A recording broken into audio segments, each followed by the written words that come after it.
The afternoon light filtered through the bay window that Rosalind Blackwell had designed herself 25 years ago, casting geometric patterns across the hardwood floors she and her late husband Robert had installed with their own hands. At 64, Rosalind still moved with the purposeful grace of someone accustomed to measuring spaces and calculating angles, though retirement from her architecture and interior design practice had softened the urgency that once drove her 12-hour workdays.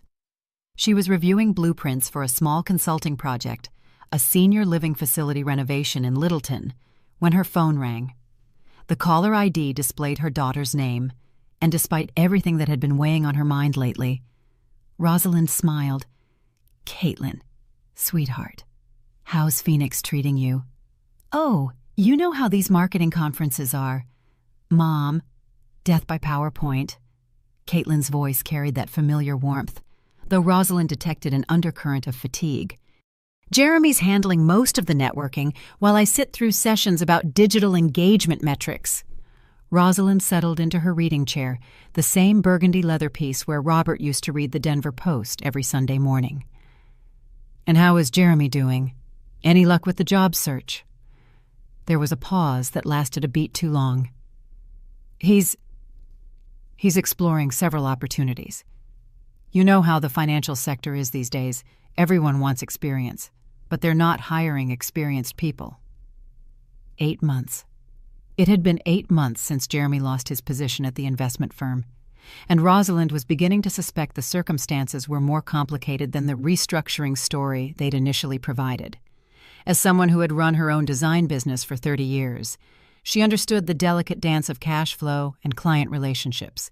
She also understood when people were avoiding specifics. "Well, you know you're both welcome here as long as you need," Rosalind offered, though she wondered privately how much longer that arrangement would continue. Having her daughter and son-in-law living in her Cherry Creek home had seemed natural after Robert's death 2 years ago, a way to fill the silence and help them save money during Jeremy's transition. But lately, she'd noticed changes, small things. Her credit card statements showed charges she didn't remember making. Her mail was sometimes opened before she saw it. Questions about her investment strategies that felt more like interrogations.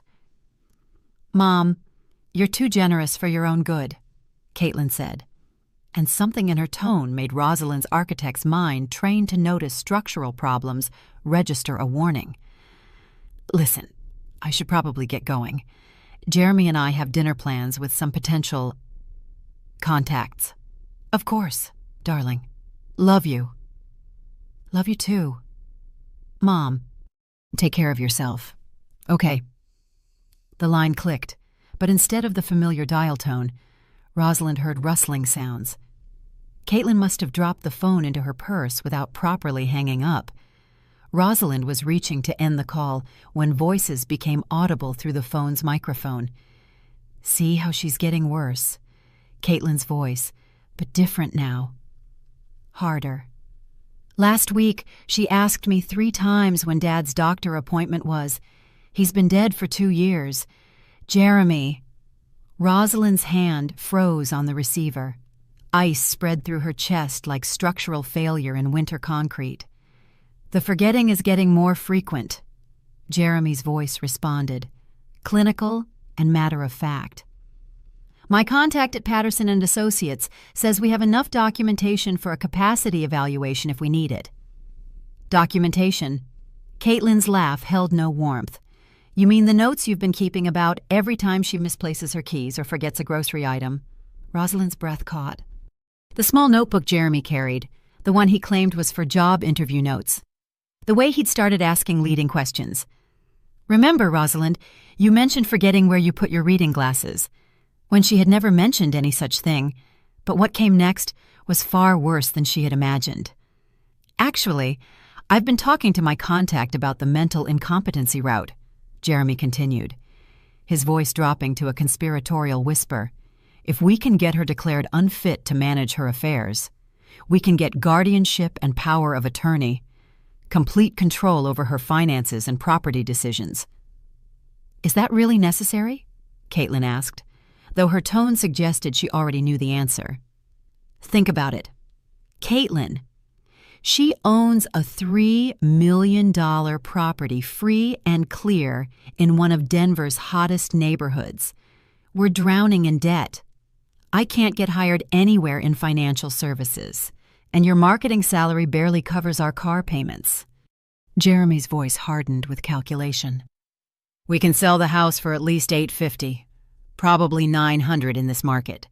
Put her in a decent facility, not too expensive, and we'd clear enough to buy that Boulder property we looked at, the one with the mountain view. Caitlin was quiet for a long moment. When she spoke again, her voice had taken on the same calculating tone Rosalind recognized from her daughter's marketing presentations. But she's not actually incompetent. Jeremy, she built a successful business, managed complex projects for 30 years. Any real evaluation would show she's mentally sharp. That's why we need more documentation. I've been keeping notes for 6 months already, every time she's confused about anything, every small memory lapse, every sign that she might be declining. Jeremy's voice carried the confidence of someone who believed he'd thought of everything. My contact says if we have enough documentation of progressive decline, especially if we can get her doctor to express concerns, a judge might grant temporary guardianship pending a full evaluation. And by the time the evaluation happens, the house is already sold, the money is in our accounts, and she's safely settled somewhere appropriate for her needs. Even if the guardianship gets overturned later, the financial decisions we made would be difficult to reverse. Rosalind felt the room tilt around her. They weren't just planning to manipulate her, they were plotting to have her declared mentally incompetent so they could legally steal everything she and Robert had built together. Your mother's not stupid, Jeremy continued. She built a successful business. We need to be careful about how we handle this transition, but she trusts us completely. She wants to take care of everyone. We just need to convince everyone else that she's no longer capable of making sound decisions. The irony is perfect, Caitlin said, and Rosalind heard her daughter actually laugh. She's so determined to be the generous mother, so worried about being a burden, that she'll probably welcome the idea of us helping her with her affairs. God, Jeremy, you should have seen her face when we moved in. So grateful just to have family around. The phone slipped from Rosalind's numb fingers, clattering onto the hardwood floor that Robert had sanded and finished with the patience of a man building something permanent. She sat in the sudden silence of her empty house, staring at the architectural drawings scattered across her coffee table plans for a facility where other people's parents would live out their days, cared for by strangers. Everything made sense now. Jeremy's endless questions about her daily routines, his concern about her forgetting things she had never forgotten, Caitlin's sudden interest in her medical appointments, her insistence on accompanying her to the doctor, just to make sure everything is covered, the way they both jumped to help her with simple tasks, creating the appearance that she needed assistance with basic activities. They had been building a case against her for months. Rosalind thought about the notebook Jeremy carried, now revealed as a catalog of fabricated evidence. She thought about the leading questions, the artificial concerns, the way they had slowly been positioning themselves as indispensable caregivers to a woman who didn't need care. But most of all, she thought about Caitlin's laugh. Her daughter had laughed at the idea of her gratitude, had found humor in the trust and love Rosalind had offered freely. Robert's photograph sat on the mantel across the room, his eyes seeming to bore into hers with an expression she couldn't quite read. Disappointment, warning, or maybe just the terrible knowledge that comes to those who've already left this world. The grandfather clock in the hallway, Robert's anniversary gift to her 15 years ago, ticked steadily in the growing darkness. Outside. The first spring crickets began their evening song in the garden Robert had planted, and she still tended. Something cold and hard settled in her chest, replacing the warmth she'd felt hearing her daughter's voice just moments before. Her hands, weathered from decades of drafting blueprints and managing construction projects, slowly curled into fists. They thought she was a confused old woman ready to be managed and warehoused. They thought she was too trusting, too generous, too grateful for their attention to recognize what they were doing to her. They were about to learn exactly how sharp her mind really was. But Rosalind Blackwell had spent 30 years solving complex spatial problems, managing difficult clients, and building something from nothing. She had negotiated with contractors who tried to cheat her, dealt with city planning departments that moved like glaciers, and created beautiful spaces from empty lots and impossible budgets. If Jeremy and Caitlin wanted to play a game of strategy and deception, they had chosen to play against a professional. Standing slowly from her chair, Rosalind walked to her home office and turned on her computer. Her fingers hovered over the keyboard for just a moment before she began typing with the focused intensity she'd once brought to designing complex structures. If they wanted documentation, she would give them documentation. If they wanted evidence, she would provide evidence. If they wanted to see just how capable of managing her own affairs she really was, they were about to get a demonstration they would never forget. The war for her life and dignity had begun, and Rosalind Blackwell had no intention of losing. Rosalind spent the first hour after the devastating phone call doing what she always did when facing a complex problem. She made coffee, gathered her tools, and began systematic research. Her home office, which had served as her design studio's headquarters for 15 years, was equipped with the technology and resources of someone who had run a successful small business. The mahogany desk, where she'd drafted hundreds of blueprints, now became a command center for something far more personal and infinitely more important than any architectural project she'd ever undertaken. She opened her laptop and began with financial reconnaissance. As someone who had reviewed countless client budgets and managed her own firm's books for 3 decades, Rosalind understood that financial pressure often drove desperate decisions. What she discovered about Caitlin and Jeremy's situation was worse than she had imagined. Using her legitimate access to professional databases and public records through her expired but still valid business license, Rosalind methodically pieced together the financial picture that had driven her family to betray her. The first shock came from credit monitoring services she maintained for identity protection. Jeremy and Caitlin owed $87,000 across 6 different credit cards, with minimum monthly payments that exceeded Caitlin's take-home salary from her marketing position. But the second discovery was devastating in its implications. Jeremy hadn't lost his job due to restructuring, as they had claimed. A search through professional networks and industry publications revealed that Jeremy Marcus Hoffman had been terminated from Bradley Financial Partners for breach of fiduciary duty and conflict of interest. The Securities and Exchange Commission's public database told an even more disturbing story.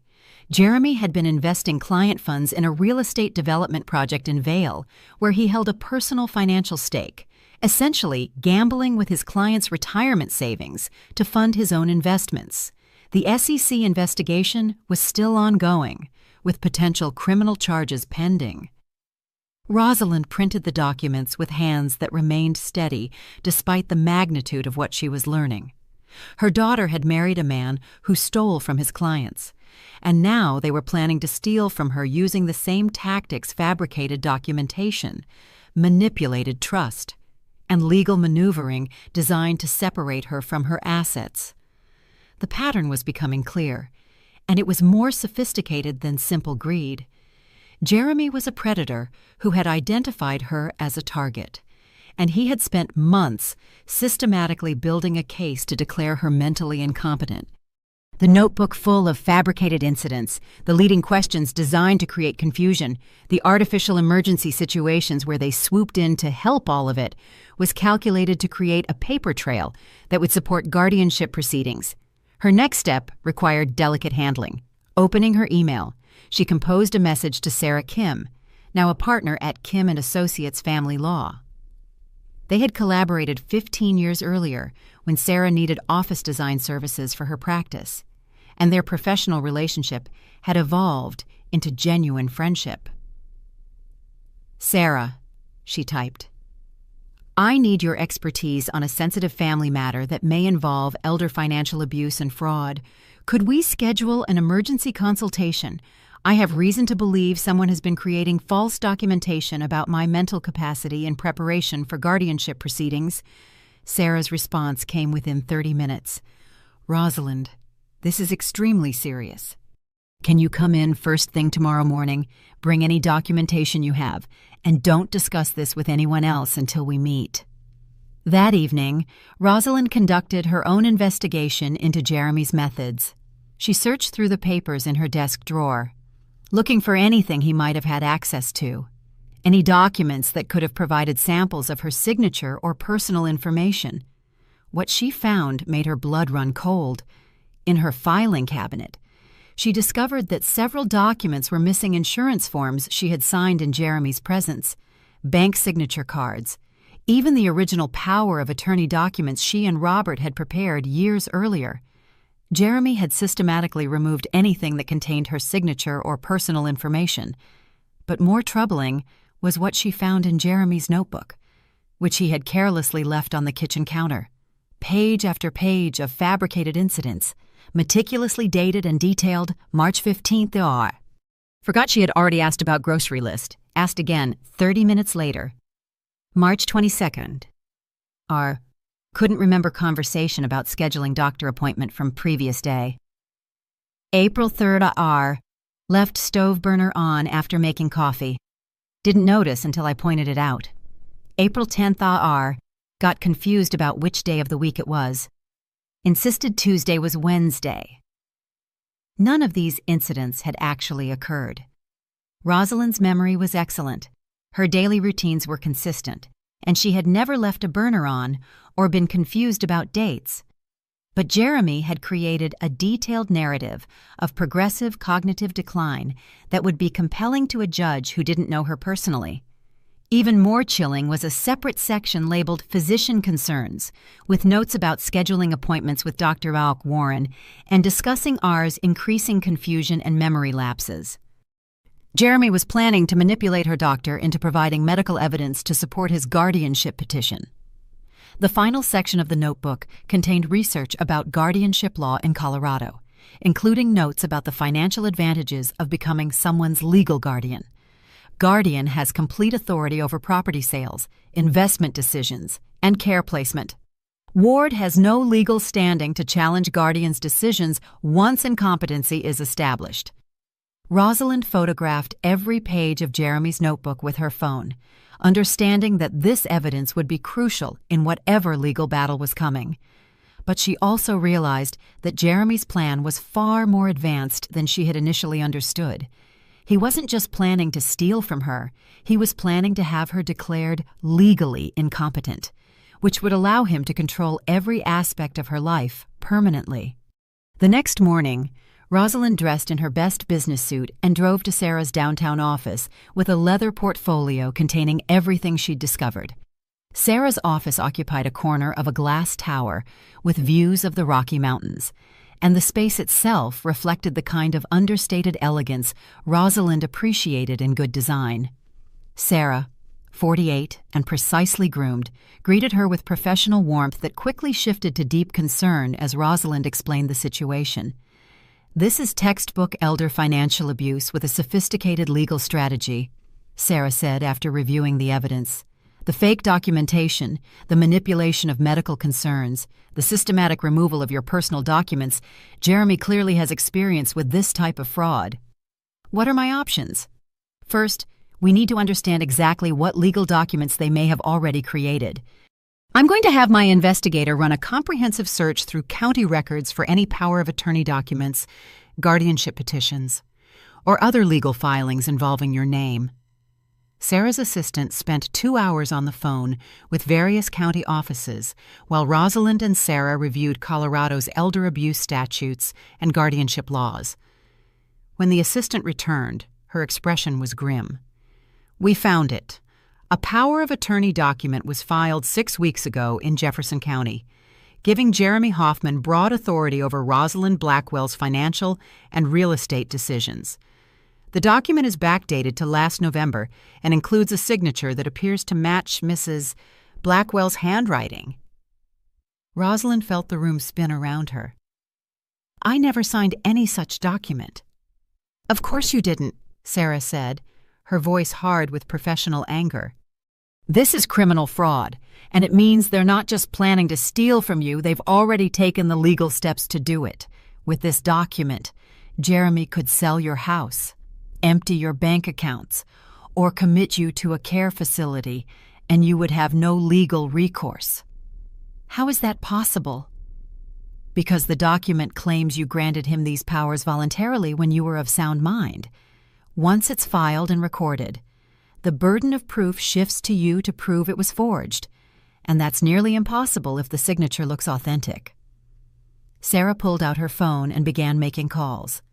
"But we have advantages they don't know about. First, your medical records will show no cognitive decline. Second, Jeremy's notebook provides evidence of systematic fraud. Third, they made one crucial mistake." "What mistake?" "They filed the document while you're still clearly competent and capable of fighting back. If they had waited until after they had you declared incompetent, this would have been much harder to challenge." Over the next 2 hours, Sarah assembled a legal strategy that was both defensive and offensive. They would file an emergency motion to void the fraudulent power of attorney, while simultaneously gathering evidence for criminal charges against Jeremy. "The key," Sarah explained, "is that we need to move faster than they do. If they're planning to use this document to sell your house or access your finances while they're out of town, we may only have days to protect your assets." But Sarah had one more question that would determine their entire strategy. "Rosalind, how far are you willing to take this? We could pursue criminal charges that would likely result in Jeremy going to prison and Caitlin potentially being charged as an accessory, or we could focus on protecting your assets and let them face the consequences of their choices without criminal prosecution." Rosalind thought about Caitlin's laugh, about the months of manipulation and deception, about the systematic plan to have her declared mentally incompetent and steal everything she and Robert had built together. "I want them to understand that actions have consequences," she said quietly. "But I also want to give Caitlin a chance to make better choices. She's still my daughter." "Then we'll prepare for both possibilities," Sarah decided. "Full protection of your assets, complete exposure of their scheme, and criminal charges if they don't accept responsibility for what they've done." That afternoon, Sarah's investigator delivered additional information that painted an even more disturbing picture. Jeremy had been researching nursing homes in Colorado Springs facilities with poor ratings and minimal costs, while also looking at luxury homes in Boulder that cost exactly what Rosalind's house would sell for. But the investigator had also discovered something that would give Rosalind a significant advantage. Jeremy and Caitlin were flying back from Phoenix on Friday, expecting to find their grateful, manageable victim waiting to be manipulated into signing whatever documents they needed.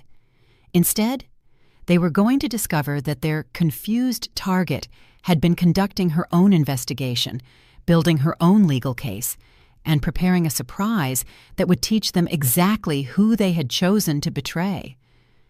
"Time to show them what a real architect can build when she sets her mind to it," Rosalind said, feeling the familiar clarity that came when facing a complex design challenge with multiple variables and a tight deadline. The war for her life and dignity was about to begin in earnest, and Rosalind Blackwell had every intention of winning. Wednesday morning dawned crisp and clear, the kind of Colorado spring day that reminded Rosalind why she and Robert had chosen Denver for their life together. But today's agenda had nothing to do with nostalgia and everything to do with methodical execution of the most important project she had ever undertaken. Rosalind dressed in her charcoal gray Armani suit, the one she had worn to present the Cherry Creek Community Center design to the City Planning Commission, and drove downtown to Sarah Kim's office. Today would determine whether she retained control of her life or lost everything to her daughter's betrayal. The emergency hearing had been scheduled for 9 a.m. in Judge Patricia Morrison's courtroom. Sarah had prepared a comprehensive case that included not only the evidence of Jeremy's fraud, but also expert testimony about elder financial abuse patterns and psychological evaluations that proved Rosalind's mental competency. "The key to this hearing," Sarah explained as they walked through the courthouse corridors, "is demonstrating that you are fully capable of managing your own affairs while simultaneously proving that Jeremy has been systematically defrauding you. We need to invalidate his power of attorney and establish a protective order that prevents any future attempts to control your finances." Judge Morrison, a woman in her 50s with the no-nonsense demeanor of someone who had seen every type of family dysfunction, reviewed the evidence with careful attention to detail. Sarah presented Jeremy's notebook with its fabricated incidents, the unauthorized power of attorney document with its forged signature, and documentation of Jeremy's SEC violations and financial crimes history. "Your Honor," Sarah argued, "this case represents a textbook example of predatory elder abuse. Mr. Hoffman has systematically created false documentation of cognitive decline while simultaneously positioning himself to gain legal control over Mrs. Blackwell's substantial assets. The timing is particularly telling. This power of attorney was created and filed during a period when Mr. Hoffman faced serious financial pressures and potential criminal charges for securities violations." The judge asked pointed questions about Rosalind's mental state, her daily activities, and her understanding of her financial situation. Rosalind answered with the clarity and precision that had made her successful in complex business negotiations. "Mrs. Blackwell," Judge Morrison said finally, "based on your presentation here today and the evidence of systematic fraud presented by your counsel, I am granting your emergency motion. The power of attorney document filed by Jeremy Hoffman is hereby declared null and void. Furthermore, I am issuing a protective order preventing Mr. Hoffman from filing any future legal documents claiming authority over your affairs without your physical presence and biometric verification in this court." Walking out of the courthouse, Rosalind felt the first real sense of control she had experienced since overhearing that devastating phone call. But the legal victory was only the first phase of her strategy. Phase 2 required moving faster than Jeremy and Caitlin could react. From the courthouse, Rosalind drove directly to meet Marcus Rodriguez at his real estate investment office in the Denver Tech Center. Marcus had built his reputation on fast closings and cash transactions. Exactly what Rosalind needed for the next phase of her plan. "Rosalind, great to see you again." Marcus greeted her with genuine warmth. "When you called about selling your house quickly, I have to admit I was intrigued. Properties in Cherry Creek don't come available often, especially from original owners who've maintained them properly." Marcus had brought his entire team, a property assessor, a contracts specialist, and a representative from Rocky Mountain Property Solutions, the investment group he had mentioned. The assessment of her house was scheduled for that afternoon. "How quickly can we realistically move on this?" Rosalind asked, understanding that timing was crucial to her strategy. "For the right property at the right price, we can close in 7 business days," Marcus assured her. "Cash transactions, no financing contingencies, minimal inspections. But Rosalind, I have to ask, this seems like a significant decision to make quickly. Are you sure you want to proceed?" Rosalind thought about Jeremy's notebook, about Caitlin's laugh, about the systematic plan to declare her mentally incompetent and steal her life's work. "Marcus, I've never been more certain of anything in my life." The property assessment took 3 hours. The investment group's representative, a professional woman named Diana Chen, walked through every room with the appreciative eye of someone who understood quality construction and thoughtful design. "This is exceptional work," Diana commented as they toured the kitchen with its custom cabinetry and granite countertops. "The attention to detail, the quality of materials, you don't see this level of craftsmanship in new construction. My late husband and I designed it together," Rosalind explained. "Every detail was deliberate." The final assessment confirmed what Rosalind had expected. Her house was worth significantly more than Jeremy and Caitlin had estimated in their phone conversation. The investment group offered $875,000 cash with a 7-day closing timeline. "This is an excellent offer," Marcus assured her as they reviewed the contract terms. "Given the speed and the cash terms, you're only giving up maybe $15,000 to $20,000 compared to a traditional listing. But you're gaining certainty and timeline control." Rosalind signed the contracts with steady hands, feeling both liberation and loss as she committed to selling the house where she and Robert had built their life together. But more than that, she felt the satisfaction of outmaneuvering people who had underestimated her capabilities. The next challenge was protecting her assets from any last-minute attempts by Jeremy to access her accounts. Sarah had prepared comprehensive paperwork to place fraud alerts on all of Rosalind's financial accounts, but they needed to move quickly. Thursday morning brought an attempted validation of Rosalind's suspicions. Her bank called with an urgent message someone had attempted to initiate a large wire transfer using a power of attorney document, but the transaction had been flagged due to the fraud alerts Sarah had placed on all of her accounts. "The individual became quite agitated when we requested additional verification," the bank manager explained. "He claimed to be acting on behalf of Mrs. Blackwell for urgent medical expenses and seemed surprised that we required additional documentation." Jeremy was making his move from Phoenix, probably hoping to access her funds while they were still out of town, and she was presumably unaware of their plan. But Sarah's preemptive legal work had blocked him completely. "This actually helps our case," Sarah explained when Rosalind called to report the incident. "It provides additional evidence that Jeremy was actively attempting to use fraudulent documents to access your finances. Detective Santos wants to interview you about filing criminal charges." Detective Maria Santos from the Denver Police Department's Financial Crimes Unit was a woman in her 40s with the patient demeanor of someone who specialized in complex fraud cases. She reviewed Jeremy's notebook, the bank's documentation of his attempted wire transfer, and the evidence of his SEC violations with professional thoroughness. "Mrs.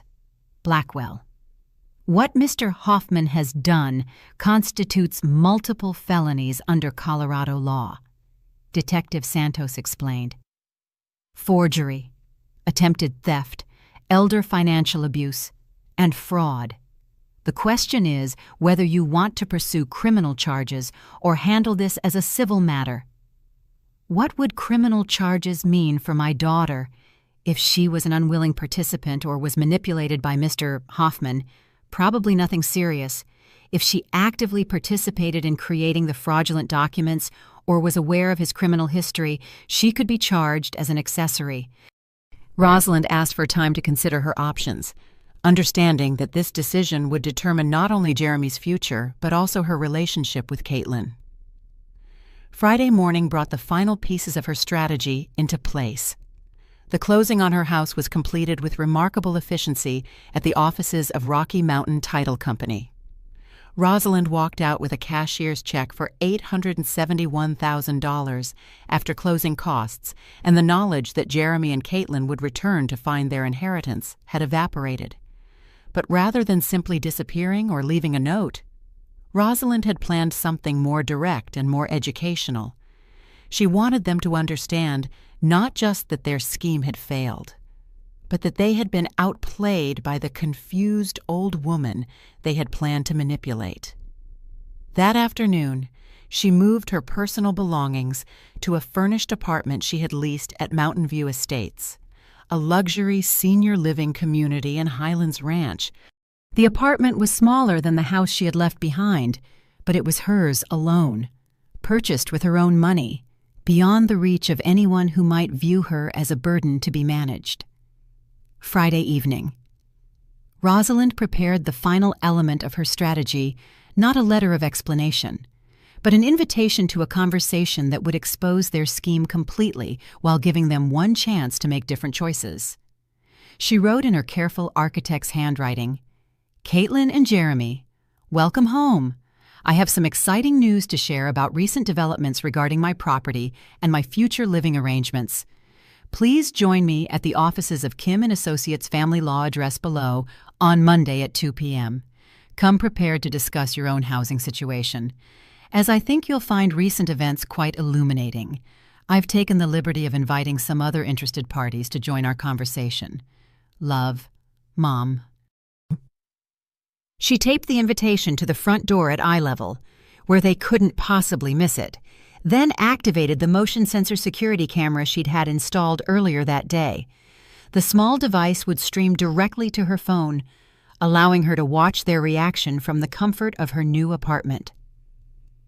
Saturday and Sunday passed in the strange rhythm of her new routine. Rosalind explored her apartment community, met neighbors, and began the process of building a life that belonged entirely to her. The apartment was well-designed and comfortable, with mountain views and access to amenities she had never had time to enjoy during her working years.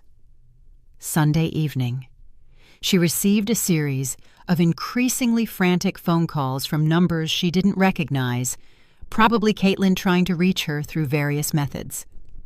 Rosalind deleted the voicemails without listening and maintained radio silence.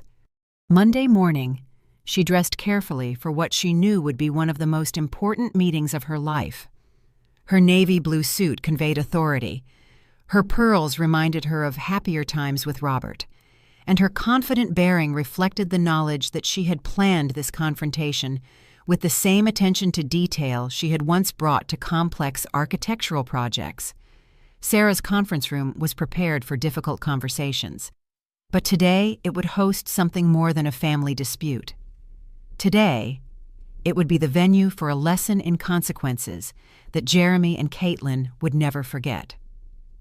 Rosalind checked her phone one final time, watching the empty doorway of her former house through the security camera. Soon, Jeremy and Caitlin would return from Phoenix, expecting to find their grateful, manageable victim. Instead, they would find an invitation to discover exactly who they had chosen to betray. The reckoning was about to begin. Monday morning arrived with the crisp clarity that often follows mountain storms, and Rosalind dressed for the most important presentation of her career. Not architectural plans this time, but a careful deconstruction of betrayal and a blueprint for consequences. Sarah Kim's conference room had been transformed into something resembling a courtroom. Sarah sat at one end of the polished table with files arranged in precise order. Detective Maria Santos occupied a chair near the window, her presence adding official weight to the proceedings. David Chen from Adult Protective Services sat across from her, his tablet ready to document whatever unfolded. But Rosalind had insisted on one additional element that would make this confrontation particularly educational. Dr. Elizabeth Warren, Rosalind's physician for the past 8 years, had agreed to attend to address any questions about her patient's mental competency. "Are you ready for this?" Sarah asked as they reviewed the presentation one final time. "I've been ready since I heard them planning to steal my life," Rosalind replied, her voice carrying the calm authority she had once used to manage construction crews and difficult clients. At exactly 2 p.m., the conference room door opened. Caitlin entered first, looking confused and apprehensive in her best business attire. She had clearly dressed for what she expected to be a routine legal meeting about her mother's affairs. Jeremy followed, his posture radiating the kind of false confidence Rosalind recognized from contractors who bid on projects they couldn't handle. The moment they saw the assembled group, their expressions shifted to alarm. "Mom, what's going on?" Caitlin asked, her voice high with anxiety. "Your note said something about recent developments and housing situations. Why are all these people here?" Rosalind gestured for them to sit across from her. "Please, have a seat. I think you'll find this conversation very enlightening, just as I promised." Jeremy remained standing, his financial advisor instincts clearly recognizing trouble. "Rosalind, if this is about our living arrangements, we can discuss that privately." There's no need for lawyers, police, or adult protective services. Rosalind's voice carried a sharp edge. Oh, I think there is a very great need for all of these people to be present, given the nature of what we're discussing. Sarah activated the conference room's presentation screen and pulled up the first document. Let's begin with some recent real estate activity. The screen displayed the deed transfer for 1247 Maple Street, dated 4 days earlier. Caitlin's face went white as she read the details. "Sold," she whispered, gripping the edge of the table. "You sold the house for $875,000, Rosalind confirmed, watching their reactions with the analytical eye she had once used to assess structural integrity. Cash sale, closed Friday morning. The new owners took possession this morning. Jeremy's carefully constructed composure cracked completely. That's impossible. You can't make financial decisions of that magnitude without proper consultation. Your age, your documented memory issues, your recent cognitive decline. Memory issues. Detective Santos leaned forward, her pen ready. Could you be more specific about those memory issues, Mr. Hoffman? Sarah pulled up the next document photocopies of Jeremy's notebook. Enlarged, so every fabricated entry was clearly visible on the screen. Mr. Hoffman is referring to the detailed notes he's been keeping about Mrs. Blackwell's alleged cognitive decline. Sarah explained with professional precision. Notes that he planned to use to support a capacity evaluation and potential guardianship proceedings. The room fell silent as page after page of Jeremy's handwriting filled the screen. March 15th. R. Forgot she had already asked about grocery list. March 22nd. R. Couldn't remember conversation about doctor appointment. April 3rd. R. Left stove burner on after making coffee. Caitlin was staring at Jeremy with growing horror. Jeremy, what is this you told me Mom was having real problems, that you were just documenting them for her own safety? The problem, Dr. Warren spoke for the first time, her voice carrying the authority of medical expertise, is that I've been Mrs. Blackwell's physician for 8 years, and I've examined her quarterly since her husband's death. I can state definitively that she shows no signs of cognitive decline, memory impairment, or diminished mental capacity. Her cognitive function is excellent for her age group. And Detective Santos opened her own folder. We also have documentation of the fraudulent power of attorney document you filed 6 weeks ago. Mr. Hoffman, Mrs. Blackwell's signature was forged using samples from insurance paperwork she had signed in your presence. Jeremy's face had gone ashen. This is insane. Rosalind, we were trying to help you.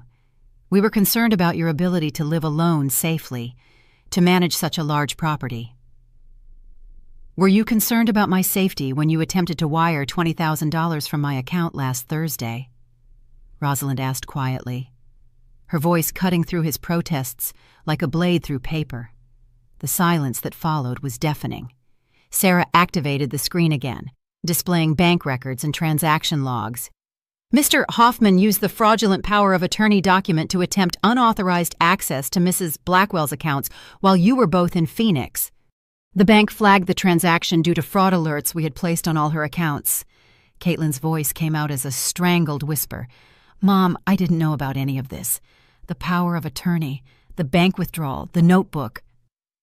But you did know about the plan to have me declared mentally incompetent so you could sell my house and put me in a cheap nursing home, Rosalind replied, pulling out her phone. I heard every word of your phone conversation from Phoenix.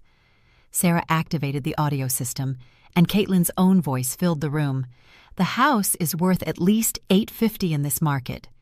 Even after we place her somewhere decent, not too expensive, we'd clear enough for the Boulder property. The one with the mountain view. The recording continued with Jeremy's voice. Your mother's not stupid, but she trusts us completely. We just need to convince everyone else that she's no longer capable of making sound decisions. Yes, and then, most damaging of all, Caitlin's laugh. God, Jeremy, you should have seen her face when we moved in. So grateful just to have family around. She has no idea we're planning this. Caitlin buried her face in her hands as her own words condemned her, tears streaming between her fingers. David Chen from Adult Protective Services had been taking notes throughout the presentation. Mr. Hoffman, what you've described constitutes a pattern of predatory behavior specifically targeting elderly victims. This isn't your first involvement with questionable financial practices, is it? Sarah pulled up the final set of documents, Jeremy's SEC violations, his termination from Bradley Financial Partners, and the ongoing federal investigation into his theft of client funds. Mr. Hoffman was terminated from his previous position for investing client funds in personal real estate ventures. Sarah explained. The SEC has an active file investigating securities fraud, breach of fiduciary duty, and theft of client assets totaling over $300,000. Detective Santos closed her notebook with a sharp snap. Mr. Hoffman, you're under arrest for attempted financial exploitation of an elderly person, forgery, fraud, and violation of a protective order. Mrs. Hoffman, you're not being charged at this time, but we'll need you to come in for questioning about your knowledge of these activities. As handcuffs clicked around Jeremy's wrists, he turned to Rosalind with desperation replacing his earlier confidence. This is your own daughter's future you're destroying. Rosalind, Caitlin's career, our marriage, our entire life. No, Rosalind said quietly, standing to face him directly. You destroyed those things when you decided I was a burden to be managed instead of a person to be respected. When you chose to steal from me the same way you stole from your clients. But when Caitlin looked up from her hands, her makeup streaked with tears, Rosalind saw something she hadn't expected, genuine remorse that went deeper than fear or embarrassment. Mom, Caitlin's voice cracked with emotion. What we planned to do to you, what I planned to do to you, it was unforgivable. I was scared about money, about Jeremy's situation, about everything falling apart. But that's no excuse for what we were going to do. Rosalind studied her daughter's face, seeing past the tears to something that might be worth salvaging. The anger was still there, sharp and fresh as the moment she had heard that phone conversation. But underneath it, something else stirred the memory of the little girl who had taken her first steps in the kitchen of the house that was now gone, the daughter who had once looked at her with love instead of calculation. Was it unforgivable? Caitlin, Rosalind asked, her voice softer but still carrying steel beneath the surface. I don't know, Caitlin whispered. I hope not, but I understand if you never want to see me again. Sarah gathered her files as Jeremy was led away by Detective Santos. Mrs. Blackwell, you'll need to come in tomorrow to complete your statement for the criminal case. As for civil matters, Mr. Hoffman's assets will likely be frozen pending the outcome of both the SEC investigation and these criminal charges. David Chen stood to leave, but paused at the door. Mrs. Blackwell, I want you to know that what you've done here today, documenting this scheme, protecting yourself legally, fighting back against financial predators, it's going to help other elderly victims. Too many people in your situation never realize what's happening until it's too late. When the room had cleared, except for Rosalind, Sarah, and Caitlin, an uncomfortable silence settled over them. What happens now? Caitlin asked, her voice small and uncertain.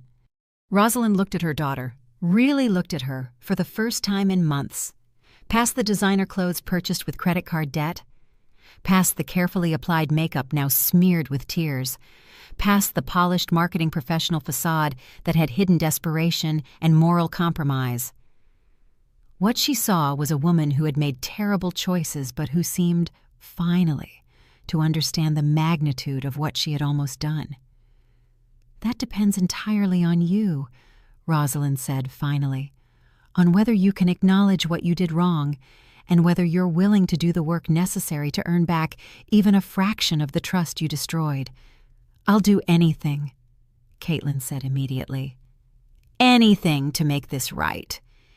"Then we'll find out if that's true," Rosalind replied. "But not today.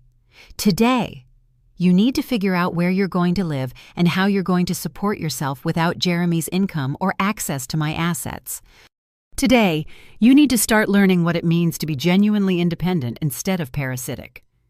Sarah handed Caitlin a business card. "You'll need your own attorney for the questioning tomorrow. I can recommend someone if you'd like." As they prepared to leave, Caitlin stopped at the conference room door.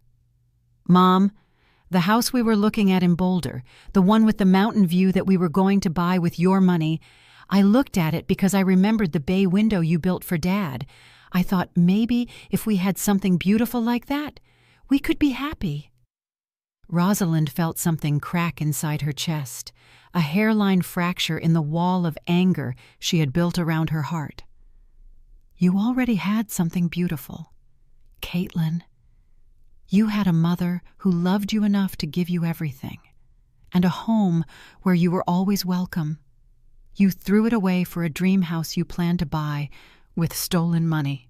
"I know," Caitlin whispered. "I know, and I'm sorry." Rosalind walked past her daughter into the hallway, not trusting herself to say anything more. The confrontation was over. Jeremy was facing the consequences of his crimes, and her assets were secure. But the question of whether anything could be salvaged from the wreckage of her relationship with Caitlin remained unanswered. That evening, alone in her new apartment with mountain views she had earned through her own work rather than stolen from someone else, Rosalind raised a glass of wine toward Robert's photograph. "Phase 1 complete. Honey," she whispered. "Justice served. But I don't know yet whether there's anything left worth saving." The answer to that question would depend on what Caitlin chose to do next, and whether her remorse was deep enough to fuel the long, difficult work of becoming someone worthy of trust again. 6 weeks later, Rosalind sat in her apartment's bay window, a smaller replica of the one she had designed for her Cherry Creek home, reading the Denver Post and watching the first snow of winter dust the mountains visible from her new living room. Her morning routine had evolved to include things she'd never had time for during her working years: leisurely coffee, classical music, and the simple pleasure of watching the world wake up without feeling responsible for anyone's schedule but her own. The criminal case against Jeremy had progressed with the methodical efficiency of the justice system dealing with clear-cut fraud. He had accepted a plea bargain that included 2 years in minimum security prison, full restitution of attempted thefts, and a lifetime ban from any financial services industry.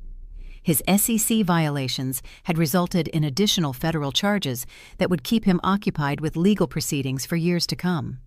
More importantly, for Rosalind, the Adult Protective Services investigation had been closed with commendations for her proactive response to financial exploitation. Detective Santos had mentioned that Rosalind's case was being used as a training example for other potential victims about the importance of early intervention and thorough documentation. Her doorbell chimed at exactly 9 a.m., the same time it had every Tuesday for the past month. Through the peephole, she saw Caitlin standing in the hallway with a coffee tray and a bag from the bakery they used to visit together when Caitlin was young. "Good morning, Mom," Caitlin said quietly when Rosalind opened the door. "I brought your favorite blueberry scones and dark roast." The weekly visits had begun 3 weeks after Jeremy's arrest, when Caitlin had called Rosalind's new number, which she had obtained through Sarah Kim, and asked, simply, for a chance to apologize properly. The first meeting had been stilted and awkward, heavy with the weight of betrayal and uncertain redemption, but gradually, carefully, they had begun to rebuild something that might eventually resemble trust. "How are you doing?" Rosalind asked as they settled at her small dining table, a ritual that had become both familiar and fragile. "Better than I deserve to be," Caitlin replied honestly. "The divorce was finalized yesterday." Caitlin had filed for divorce within 2 weeks of Jeremy's arrest, a decision that had surprised Rosalind with its swiftness and finality. But as more details of Jeremy's financial crimes had emerged, including previous marriages that had ended under similar circumstances, Caitlin's decision had seemed less like abandonment and more like belated recognition of reality. "I know you never trusted Jeremy," Caitlin continued, pouring coffee with steady hands. "You were too polite to say anything directly, but I could tell." "I didn't trust his relationship with money," Rosalind admitted, "but I thought maybe I was being overprotective, seeing problems that weren't there." "You were absolutely right to be suspicious. I found out after his arrest that he'd been lying about almost everything from the beginning. His previous job history, the real reason for his termination, even his educational background, half of his resume was fabricated." Caitlin broke her scone into small pieces without eating. "I married a professional con artist, and I was too desperate for financial security to see the warning signs." They sat in comfortable silence for a moment, watching snow fall past the window in the kind of peaceful quiet that Rosalind had forgotten could exist between them. "Mom, I need to ask you something, and I want you to be completely honest." "Of course." "Do you think there's any way back from what I did? Not legally, I know you could have had me arrested too, and you chose not to. But personally, as your daughter—" Rosalind studied Caitlin's face, seeing exhaustion, but also something that had been missing for years: genuine humility. The polished marketing professional facade had been replaced by something more authentic, if less confident.